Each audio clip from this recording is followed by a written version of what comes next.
أعوذ بالله السميع العليم من الشيطان الرجيم. بسم الله الرحمن الرحيم.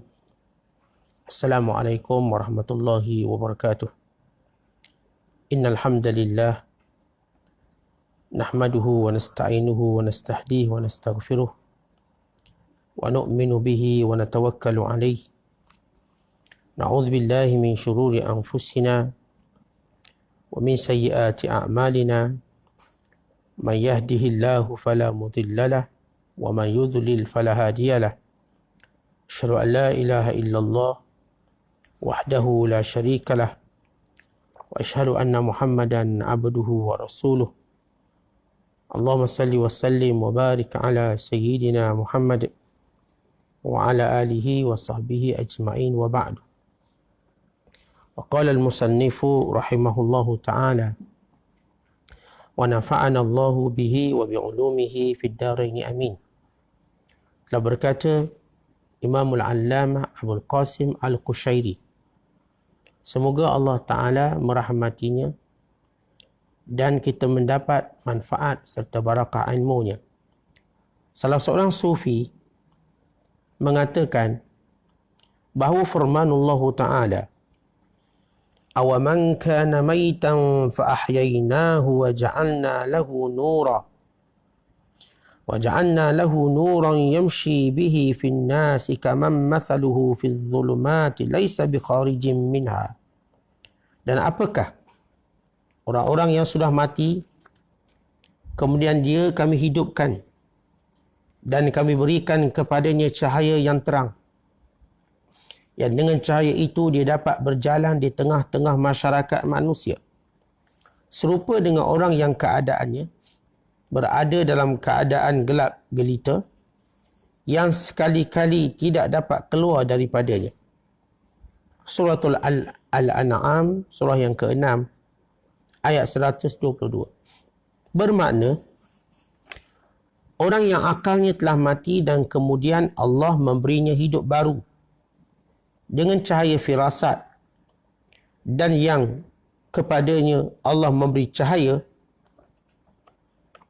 dan yang kepadanya, yakni kepada firasat, Allah memberi cahaya pengungkapan dan kesaksian, tidaklah sama dengan orang yang berjalan dalam keadaan lalai di tengah-tengah manusia yang lalai pula.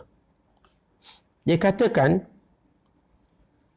jika firasat seseorang itu bagus, bererti dia telah naik ke tahap syahadah, menyaksikan. Abul Abbas bin Masruq mengkhabarkan, seorang tua yang biasa berbicara tentang tasawuf secara menawan datang kepada kami. Dia berbicara dengan menyenangkan dan pendapat-pendapatnya juga istimewa. Dalam salah satu perbicaraannya, dia menyuruh kami, katakan kepadaku apa yang ada dalam fikiran kamu. Fikiranku mengatakan, kata Abu Abbas Al-Masruq, dia adalah seorang Yahudi. Fikiran itu seakan-akan merupakan peringatan yang mendesak. Maka aku pun mengungkapkannya kepada Al-Jurairi. Ungkapanku itu membuat perasaan tertekan. Tetapi aku menegaskan, aku tidak punya pilihan lain kecuali mengatakan kepada orang ini. Maka aku pun berkata kepadanya, engkau menyuruh kami mengatakan kepadamu apa pun yang ada dalam fikiran kami. Fikiranku mengatakan bahawa engkau adalah seorang Yahudi. Sesaat dia menundukkan kepalanya, lalu mengangkatnya dan mengaku, engkau benar. Tetapi aku sekarang bersaksi bahawa tidak ada Tuhan selain Allah dan bahawa Muhammad sallallahu alaihi wasallam adalah utusannya. Kemudian dia menjelaskan, aku telah mencuba menempuh jalan semua agama. Dan aku berkata dalam hati, jika orang-orang ini, yakni kaum muslimin, mempunyai kebenaran, maka kebenaran itu pasti ada pada sufi-sufi ini. Maka aku lalu bergaul dengan kamu untuk menguji kamu. Dia kemudian menjadi Muslim yang sangat baik. Diriwayatkan bahawa Dahulu Sari suka mendorong Junaid agar berceramah kepada orang banyak. Al-Junaid mengakui, aku merasa takut berbicara depan orang banyak kerana ragu apakah aku patut melakukannya. Pada suatu malam Jumaat, aku bermimpi bertemu dengan Nabi SAW. Beliau memerintahkan kepadaku, berkhutbahlah kepada orang banyak. Aku terbangun, lalu pergi ke rumah As-Sari sebelum dia bangun dan mengetuk pintu. Dia bertanya, engkau tidak percaya kepadaku hingga Nabi sendiri yang mengatakannya kepadamu?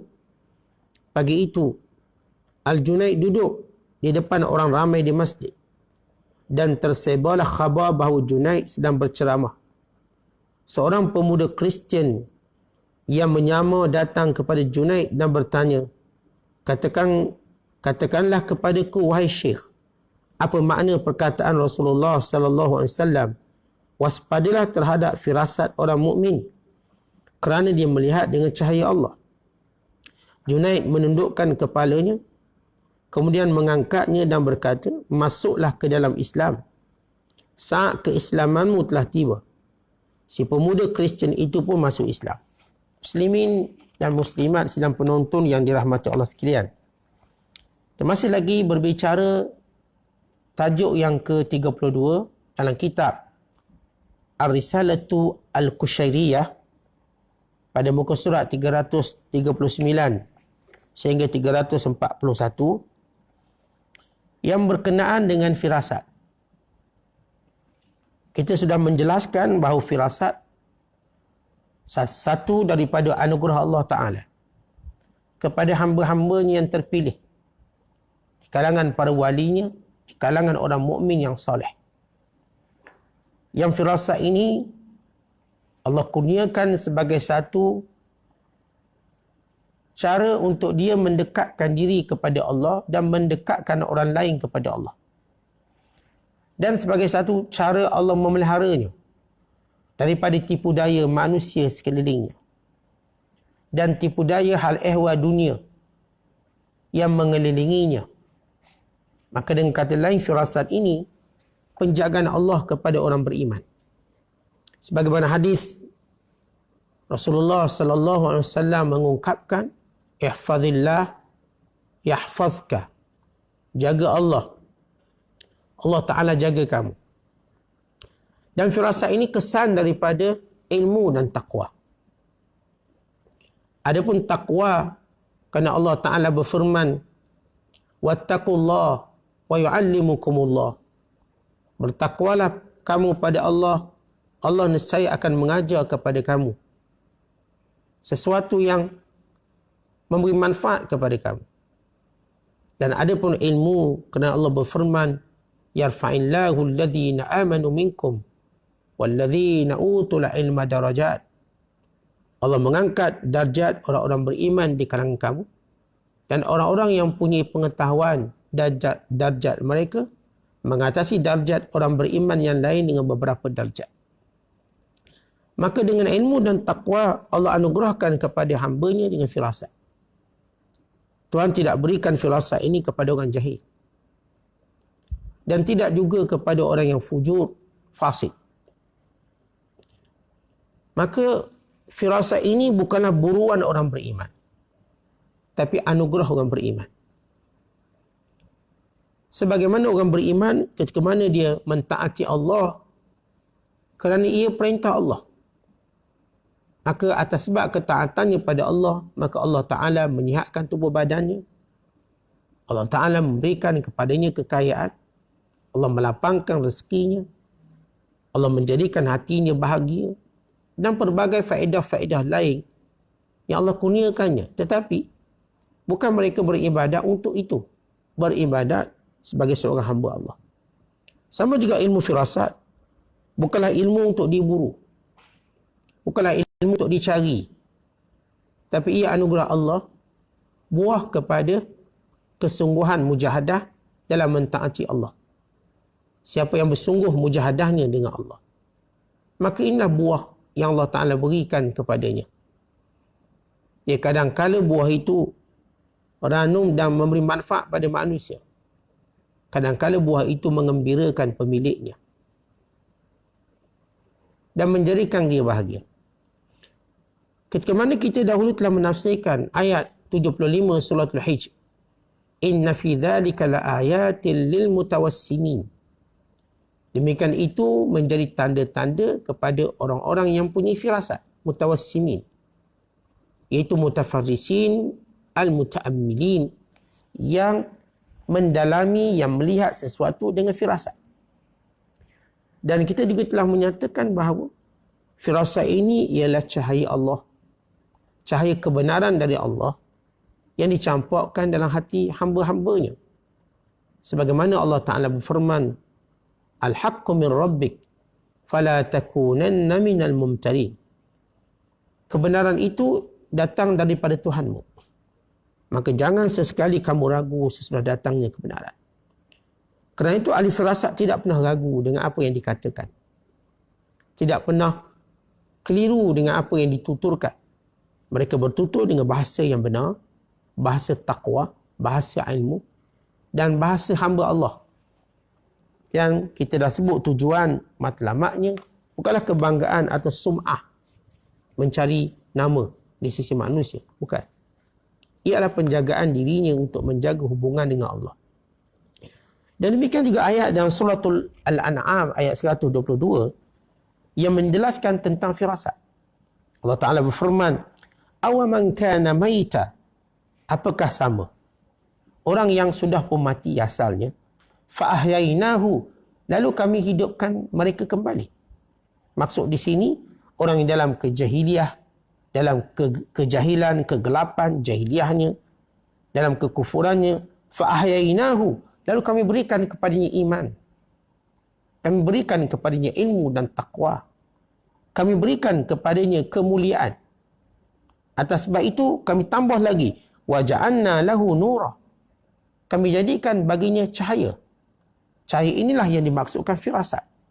Yamshi bihi, dia mampu berjalan, bergaul dengan cahaya yang Allah berikannya, finnas, di kalangan manusia. Kaman masaluhu, dan apakah sama dengan perumpamaan fi dhulumat, orang-orang yang berada dalam kegelapan, laisa bi kharijin minha, dia tak sekali-kali mampu keluar daripadanya. Contoh begini, contoh ahli firasat ialah orang yang berada di tangannya torchlight, lampu suluh. Kalaupun dia berjalan di tengah gelap, dengan lampu suluh yang dia ada, dibuka dia suluh, apa berlaku? Dia boleh berjalan dengan laju, dengan cepat. Dan tiada mudarat yang menimpanya. Atau umpama lain, kita naik kereta, ada lampu depan. Bila ada lampu depan, kita buka. Walaupun di kegelapan malam, kita boleh pecuk selaju-lajunya. Padahal gelap. Kerana kita ada lampu depan. Ada sembahan lampu, spotlight lagi ada. Maka kita tidak takut pada kegelapan, bahkan mampu berjalan dengan laju. Dan apakah sama dengan orang yang tak ada torchlight? Duduk dalam kegelapan raba-raba. Atau umpama seorang naik kereta, itu kehidupannya, tak ada lampu depan. Lampu jalan pun tak ada. Lampu kereta pun tak ada. Macam mana dia boleh bawa kereta? Menaikkan dengan keadaan meraba-raba. Kerana itu orang-orang yang punya firasat, dia mampu bergaul dengan manusia walau seburuk mana manusia. Kalau kita lihat, asasnya kita tahu setiap kejahatan beri kesan pada kita. Kalau hari ini kita menjarakkan antara kita dengan orang lain yang tidak dikenali, yang kita tak tahu dia bawa penyakit atau tidak. Bukan untuk mengambil langkah selamat, kita pun kuarantin kat rumah. Jangan bergaul melainkan orang yang kita kenali. Supaya apa? Tak terjejas, tak berjangkit. Dan perkara yang sama berkaitan kawan-kawan yang jahat. Bila kawan-kawan yang jahat, kita jangan kawan. Nanti kita ada masalah. Berjangkit penyakit dia yang jahat tadi. Atau berjangkit tohmahan orang pada kita. Sebab kita berkawan orang jahat, orang pun kata kita jahat. Namun kalau kita kuat, tak apa. Kalau Allah beri kita kekuatan ilmu, taqwa dan firasat, bergaullah kepada orang jahat untuk merawat dia. Sama seperti doktor-doktor, nurse. Ketika mana kita diminta berjarak sosial dengan orang berpenyakit, tapi doktor tak. Dia lagi dekat, lagi pegang lagi. Nurse juga begitu. Kenapa? Dia ada imun dia atau dia ada ilmu dia. Dia ada, kalau ni sebuah ilmu yang kita sebut hari ni, firasat dia. Maka itulah bandingan firasat dalam menjaga manusia. Jadi orang-orang yang punyai cahaya yang Allah berikan padanya, dia mampu untuk bergaul dengan semua orang. Sebab dia nak mendidik orang. Tapi orang yang berada dalam kegelapan, dia sendiri pun tak boleh jaga dirinya bagaimana nak bergaul dengan orang lain. Dalam kata lain juga, seorang yang bila mana benar firasatnya, irtaqa ila syahadah.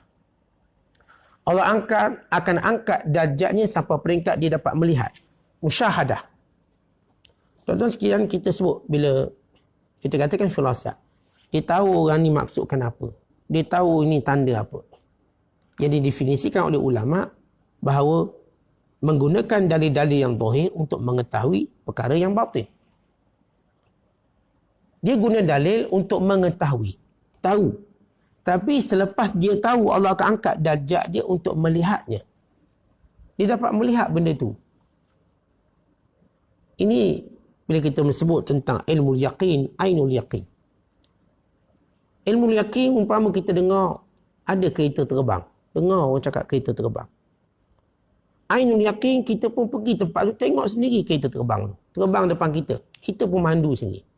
Maka ainul yaqin. Firasat ini disebut sebagai ilmu yaqin. Ilmu, dia mengetahui orang ni. Manakala sampai peringkat tertinggi, dia akan mendapat ainul yaqin. Dia dapat tengok benda tu. Ini antara peringkat tertinggi. Umpama contoh. Bila Umar Al-Khattab hantar bala tentera Islam berperang dengan Rom. Tiba-tiba dia melihat salah seorang jeneral Islam, tentera Islam dikepung oleh musuh. Dan tentera Islam tu tak tahu nak lari ke mana. Umar Al-Khattab sedang berkhutbah Jumaat. Tiba-tiba dia berkata, "Ya Sariyah al-Jabal al-Jabal." Wahai Sariyah, wahai pemimpin tentera, berserindung di sebalik gunung, di sebalik gunung. Lalu Sariyah ini yang memimpin tentera Islam, ketika mana dia kebingungan, dikepung musuh, dia terdengar suara Umar Al-Khattab. Dia terdengar, maka dia cepat-cepat berlindung. Maka dia selamat dan dia menang. Orang ramai tercengang dengan khutbah, tiba-tiba dengar Umar Al-Khattab jerit, "Ya Sariyah al-Jabal al-Jabal." Wahai Sariyah, bukit, bukit. Ya, khutbah mungkin tajuk puasa katakan. Dia cerita buat bukit pula. Macam tak center, tak tengah, tak macam tak matching. Terkejutlah jemaah. Yang tidur lagi terkejut. Sebab tengok orang yang terkejut. Jadi, bila balik tentera Islam, dia bercerita, ketuanya, waktu kami dikepung, kami tak tahu nak lari ke mana, tiba kami dengar suara berkata, "Gunung, gunung." Berselindung. Lalu kata Umar Khattab, "Aku tengok kamu dikepung dan aku nampak tempat selamat cuma gunung." Lihat Umar Al-Khattab radhiyallahu ta'ala musyahadah. Nampak tentera Islam sedang berperang. Nampak. Artinya orang kalau benar firasat, daripada peringkat dia tahu sehingga dia melihatnya sendiri. Maka ini kemuliaan firasat. Dan kerana itu kita sebut, tuan-tuan sekalian, supaya kita tidak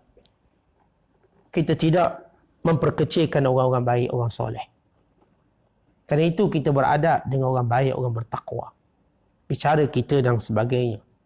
Kerana menghormati kedudukan yang Allah berikan kepadanya. Kita, tuan-tuan, kalau manusia diberi kedudukan di sisi manusia, kita pun pandai hormat. Ini ketua polis. Siapa beri dia kedudukan? Manusia lah. Kita pun hormat. Ini ketua apa? Ketua jabatan. Siapa yang angkat dia ketua jabatan tu? Orang. Kita pun hormat. Ini ketua blok. Ini ketua kampung.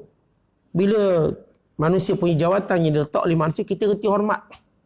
Ini kan pula kedudukan yang Allah berikan pada dia. Mukmin, bertakwa, soleh. Kita tak pernah tengok dia buat maksiat. Kita tengok dia iltizam dengan kebaikan. Kita lihat kesungguhan dia untuk menyatukan umat Islam. Kesungguhan dia untuk memimpin orang Islam. Tiba-tiba kita tohmah dia. Oh, ni ambil duit ni. ni curi duit. Hanya tuhman tanpa kita ada bukti. Hati-hati dengan orang yang punya firasat ini. Orang bertakwa, ahlus sidq. Kalau saya katakan, kita reti hormat orang yang diangkat oleh manusia. Takkanlah kita tak reti hormat dengan orang yang diangkat oleh Allah Ta'ala. Allah angkat dia. Dan kita lihat bukti-bukti bagaimana Allah mengangkat dia. Istiqamahnya dalam agama. Bukan istiqamahnya dalam pakaian ahlul khair, orang-orang baik. Tuan-tuan nak istiqamah dengan pakaian orang baik bukan senang. Tak semudah yang kita fikirkan. Istiqamah masjid pun bukan senang. Istiqamah dalam ketaatan. Istiqamah bicaranya, mengelakkan, menyebut perkara-perkara yang sia-sia. Kita jumpa orang ni, kita kena hormat.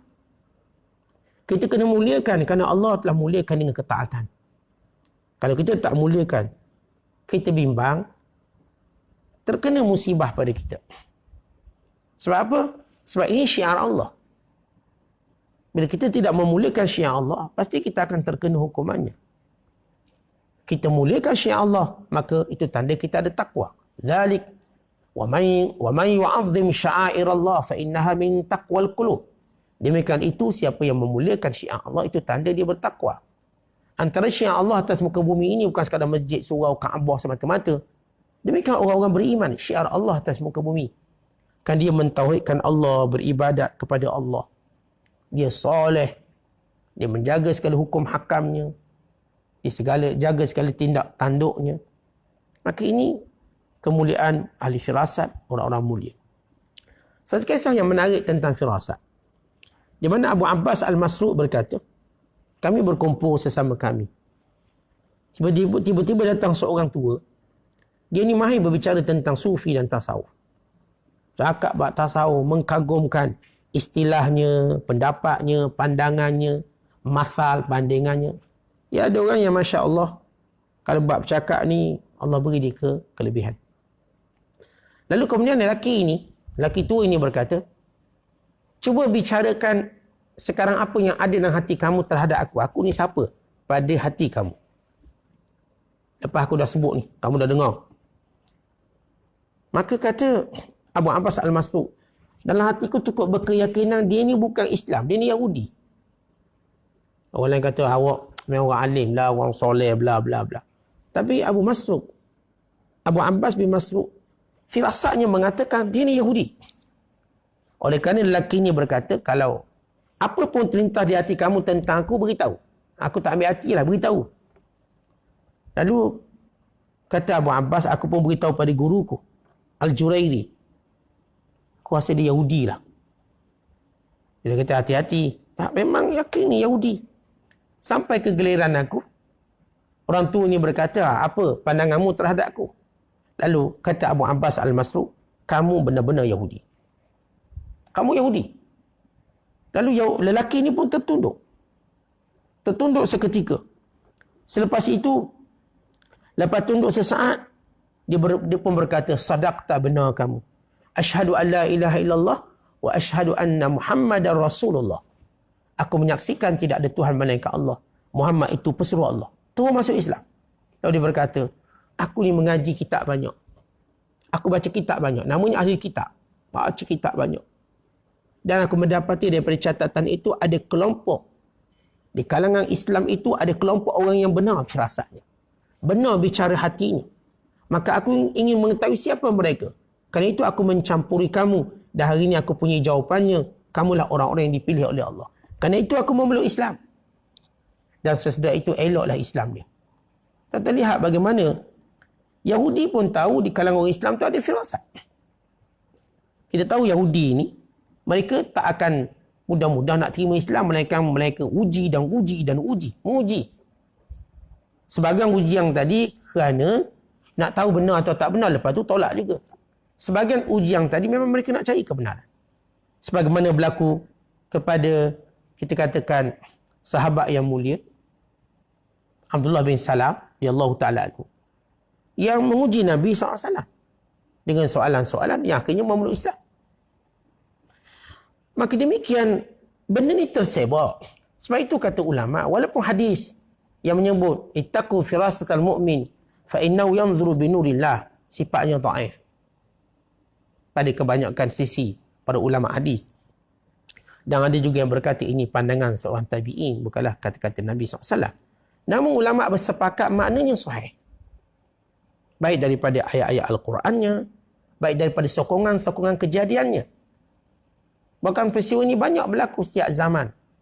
Allah Ta'ala kurniakan ahli firasat yang hebat. Pernah diceritakan ada seorang ulama. Namanya Ka'ab bin Saur Al-Azdi Al-Yamani radhiyallahu ta'ala anhu. Seorang lelaki yang mulia. Dia seorang tabi'in. Setengah ulama menyatakan dia memeluk Islam pada zaman Nabi SAW, tapi dia tak jumpa Rasulullah. Dia tak jumpa baginda SAW. Maka dia kekal menjadi tabi'in. Apa kisah Ka'ab bin Saur Al-Azdi radhiyallahu ta'ala anhu, seorang tabi'in yang mulia ini, yang meninggal tahun 36 Hijriah dalam peperangan Jamal. Satu hari dia duduk bersama Umar Al-Khattab radhiyallahu ta'ala anhu. Datang seorang wanita, seorang perempuan. Dia kata, ya Amirul Mukminin, saya nak mengadu tentang suami saya. Apa dia tentang suami kamu? Suami saya ni orang baik. Rajin qiyamul lail. Qiyamul lailnya sampai subuh. Kemudian siang hari berpuasa pula. Lalu kata Umar Khattab, bagusnya suami kamu. Terima kasihlah kerana puji suami kamu yang baik tadi. Perempuan ni ada benda tak habis dia bercakap. Dia diam. Dan Umar Khattab dah kata baik. Orang bila sebut baik takkan kita nak kritik lagi. Dadis. Amirul Mukminin Umar Khattab kata baik. Ya Amirul Mukminin, suami aku orang baik. Qiyamul lailnya sampai ke subuh. Kemudian berpuasa pula. Mukanya tak puas hati waktu cerita suami dia baik. Ka'ab bin Saur melihat wanita ini. Tengok. Dalam tengok. Lalu bila Umar Khattab kata, terima kasihlah kerana puji suami kamu. Jazakillah khairan. Terima kasih kamu puji. Moga Allah beri kamu pahala sebab puji suami. Ibu-ibu sekalian, puji suami dapat pahala. Bapa pun samalah. Puji isteri dapat pahala. Puji. Bukan sekadar depan dia, belakang dia pun puji. Ini belakang duk kutuk bini. Orang pun nampak kita tak bahagianya dapat bini jahat. Tak bahagia dapat suami tak baik, jahat. Jangan begitu. Suami isteri, kalau nak berkat hubungan rumah tangga, pujilah pasangan. Walau tak betul puji itu. Kerana ada keberkatan dia. Keberkatannya apa? Kerana maslahat menjaga rumah tangga itu lebih besar. Menjaga rumah tangga. Sebab tu bila isteri kita masak tak sedap. Inilah selama ni Ustaz kita makan sekali sehari. Sekali sehari dia kata tak sedap. Ni 3 kali sehari makan. Kena quarantine. Tak sedap kalau marah bini. Tak betul. Pujilah isteri. Paling kurang kita puji sebab dia rajin. Walaupun tak puji dia masak, dia rajin. Paling kurang kita puji sebab dia istiqamah kat dapur. Paling kurang kita puji dia dengan kebaikan-kebaikan yang banyak. Sama juga isteri, pujilah suami. Suami ketua keluarga dia lah kena keluar masuk. Dah 5 kali keluar masuk. Abang buang sampah, sebab ketua keluarga je boleh keluar bang, sampah pun abang kena.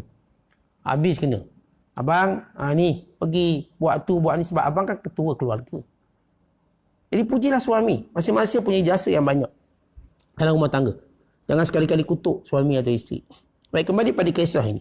Ka'ab bin Saur Al-Azdi. Lalu wanita ni pun pergilah. Umar kata, baguslah. Moga kau dapat pahala puji suami. Lalu kata Ka'ab, ya Amirul Mukminin. Wanita tadi sedang mengadu. Dia sedang mengadu tentang suami dia. Dia kan puji suami dia. Malamnya qiyam. Siangnya puasa, siang. Bagus. Tak, dia ni ada masalah dengan suami dia. Saya dapat lihat, saya tahu. Dia ada masalah. Lalu kata Umar Khattab, kalau begitu, kamu selesaikan masalah dia. Maka dipanggil 2 suami isteri datang. Kata Ka'ab bin Saur Al-Azdi, ya Amirul Mukminin, adakah saya jadi hakim?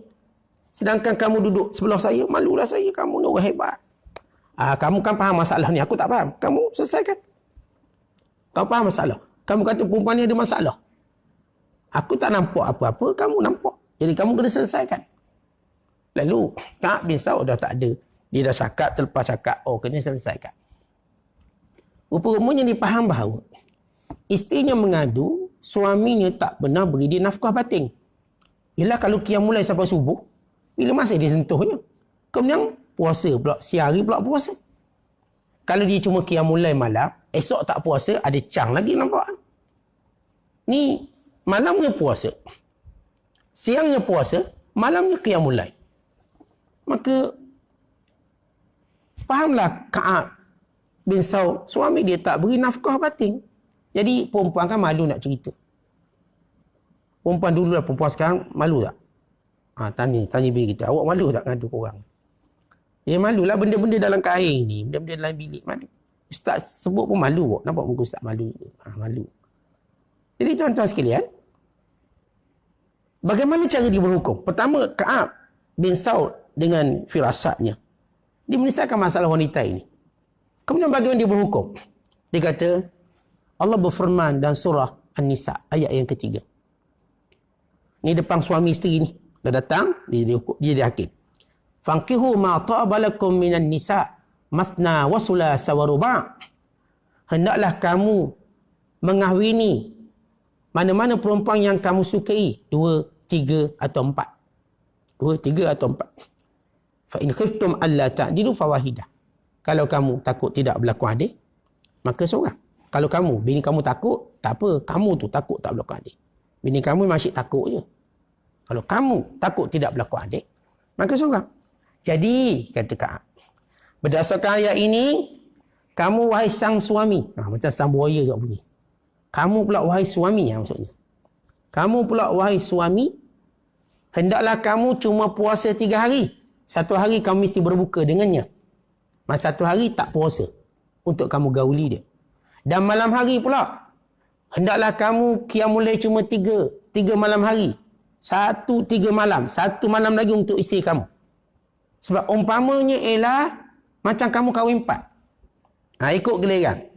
Malam pertama kamu boleh qiyamul lail. Itu untuk isteri pertama kamu lah kalau ibaratnya. Malam kedua pun kamu boleh qiyamul lail. Malam ketiga kamu qiyamul lail. Malam keempat ini hak isteri kamu. Artinya ini istimbak yang luar biasa. Umar Al-Khattab terkejut. Takkan tuan-tuan tak terkejut? Maknanya kalau kita tak terkejut macam kita bodoh sangatlah. Umar Al-Khattab terkejut. Ini istimbak yang luar biasa. Bila Ka'ab bin Saud Al-Azdi radhiyallahu ta'ala anhu berkata, umpama kamu ini macam kahwin 4. Jadi kena bagi 1 giliran. Katakan kamu nak ibadat pun tak apalah, ibadatlah. Jadi ibadat tu hak kamu lah. 3 hari, 1 malam untuk isteri kamu. Nak puasa, itu hak kamu nak puasa. Tapi 1 hari berbuka untuk isteri kamu. Lalu Umar Khattab tengok hebat. Pergilah kamu ke Basrah, aku lantik kamu mufti kat sana, qadhi kat sana. Ya Allah. Lihat tuan-tuan sekalian, ini namanya firasat. Tuan-tuan, firasat ni bukan kita katakan ilmu-ilmu kita nak show off, bukan. Ilmu selamatkan rumah tangga orang ni. Ilmu selamatkan umat Islam. Ilmu selamatkan orang Islam. Ilmu selamatkan kita. Bukan ilmu show off macam ilmu angkat berat, tunjuk badan besar berketul. Itu nak apa tu? Untuk tunjuk orang lah. Badan tough. Kalau tunjuk orang, itu taklah kata haram. Itu halal. Itu cerita lain. Kita bercara bab lain. Tapi secara umum lihat bagaimana fungsi firasat. Benar-benar mendidik, benar-benar menyelesaikan masalah. Dan Umar Al-Khattab melihat Ka'ab bin Saud Al-Azdi hebat firasatnya. Kamu pergi ke Basrah, jadi qadhi. Tuan-tuan, dulu orang nak jadi mufti, nak jadi qadhi bukan sembarangan orang.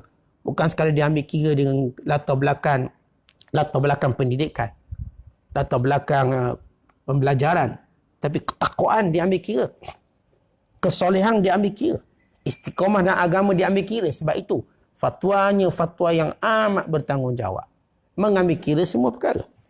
Kisah yang terakhir dalam bab ini tentang firasat. Ini kisah terakhir.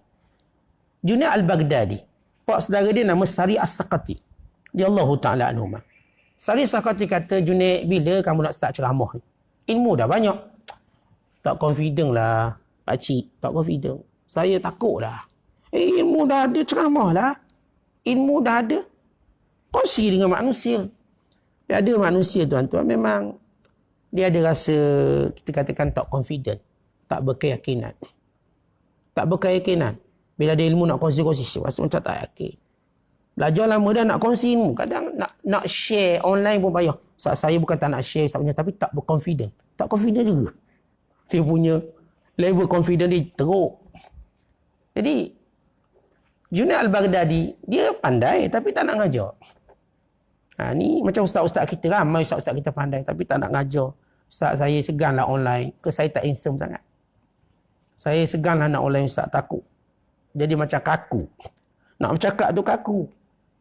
Tuan-tuan, cuba. Untuk beri manfaat. Niat, betulkan niat. InsyaAllah. Kita semua para asatizah ustaz-ustaz, kongsilah apa yang kita ada. Kalau tak lama pun bolehlah 5 minit, 10 minit. Perkongsian 5 minit. Tazkirah 3 minit. 2 minit je. Bacalah dulu 3-4 buah kitab. Okay, konstruksikan. InsyaAllah. Banyaknya khazanah ilmu yang boleh kita kongsi dengan masyarakat. Khususnya hari ni, semua ramai duduk rumah. Duduk rumah, alhamdulillah, ruang untuk mereka dengar kebaikan tu, Masya Allah, banyak sangat. Baik, pergi kisah yang terakhir ni, tuan-tuan. Lalu Junaid pun pada malam Jumaat dia tidur, dia bermimpi bertemu Nabi SAW. Lalu Rasulullah berkata kepadanya, sudah sampai masa kamu ceramah. Pergi ceramah. Kamu ada ilmu dah ni. Maka terkejut Junaid al-Baghdadi. Maka dia cepat-cepat pergi rumah pak saudaranya, Sari As-Sakati, ketuk pintu. Assalamualaikum, ketuk pintu. Lalu, mula-mula percakapan pak saudaranya, Sari As-Sakati, kan aku dah cakap, suruh menceramah, suruh mengajar. Sampai Nabi tolong cakap pula, barulah kamu nak percaya. Kita lihat Sari As-Sakati ni, dia Allah Ta'ala campurkan nur untuk tahu dah bahawa anak saudara dia telah pun melihat Nabi SAW yang menyuruhnya supaya berceramah. Kan aku dah kata kepada kamu, suruh ceramah. Sampai Nabi yang tolong beritahu kamu suruh ceramah, baru nak percaya, baru nak confident. Artinya ini firasat. Sampai peringkat Allah Ta'ala jadikan dia ni tahu mimpi orang. Tahu mimpi. Dan satu kisah lagi, ni penamatlah kisah ni. Tuan-tuan sekalian, sebelum kita sarapan, dah sarapan loh, makan dah masih kuliah. Pada masjid tak boleh makan. Online, saat makanan kiri kanan dah Ustaz ni keliling, makan-makan. Macam Ustaz ada firasat je tengok kita makan. Bukan, tu biasa dah. Memang orang jenis tengok online ni kuat makan kat sini. Minum, bini suap. Tak apalah, bagus-bagus. Yang penting kita berkongsi ilmu. Jadi tuan-tuan sekalian, satu hari Junaid al-Baghdadi ceramah. Datang seorang lelaki Kristian menyamar jadi Islam. Dia menyamar, dia pun datang dekat. Dia kata, Syekh, apa maksud hadis Nabi, ittaqu firasatal mu'min fa innahu yanzuru bi nurillah. Takutlah kamu firasat orang beriman, dia melihat dengan cahaya Allah. Maka Junaid al-Baghdadi pun tunduk sekejap. Kemudian dia angkat kepala.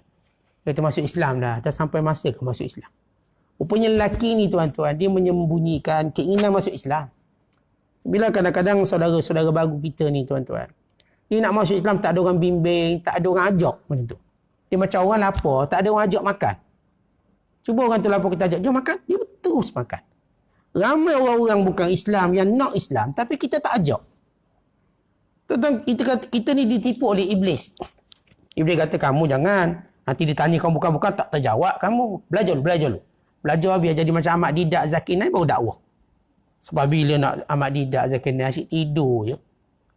Tuan-tuan, Allah Ta'ala perintah kita ajak je, ajak. Masalah ditanya tak jawab, itu cerita lain. Ajak dulu. Semua manusia dalam kelaparan sekarang. Ajak dia makan, saya dia datang makan. Itulah perumpamaan orang-orang kafir ni tuan-tuan. Ramai kalangan mereka, saya kata, no Islam. Tapi tak ada orang ajak. Dia pun segang Allah, malu Allah. Sehingga tak berani. Lihat Junaid al-Baghdadi, ajak kita suatu benda. Junaid tengok, dah sampai waktunya kau masuk Islam. Maka terus Islam lelaki. Tuan-tuan, ini beberapa kisah yang menarik tentang firasat. Ya, kalau boleh kita nak panjangkan lagi firasat. Sebab Alhamdulillah, Allah berikan kepada kita banyak lagi kisah-kisah firasat. Namun cukuplah sekadar itu untuk kita faham, tuan-tuan sekalian, firasat itu apa. Jadi janganlah mudah percaya orang beritahu, saya firasat, saya ada firasat. Kita tahu bila seorang memang dia dekat pada Allah dan menggunakan ilmu ini untuk dekat dengan Allah Ta'ala. Berarti, tuan-tuan sekalian, firasat yang benar. Tapi kalau ia zahir pada orang-orang yang fasik, itu cuma teka. Teka dan sihir. Yang sebenarnya menjauhkan dia daripada Allah Ta'ala. Sekadar itu perkongsian.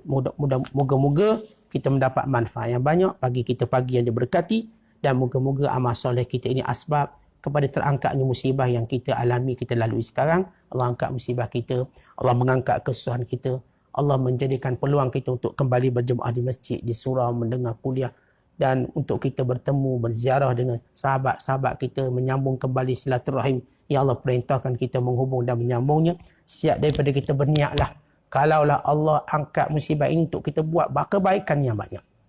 untuk kita buat kebaikan yang pernah kita tinggalkan atau kita abaikan. Moga dengan niat yang baik, asbab kepada Allah mengakhiri apa yang kita alami sekarang. Semuanya ini kepunyaan Allah dan Allah berkuasa sepenuhnya atas setiap sesuatu. Wallahu a'lam bishawab. Assalamualaikum warahmatullahi wabarakatuh.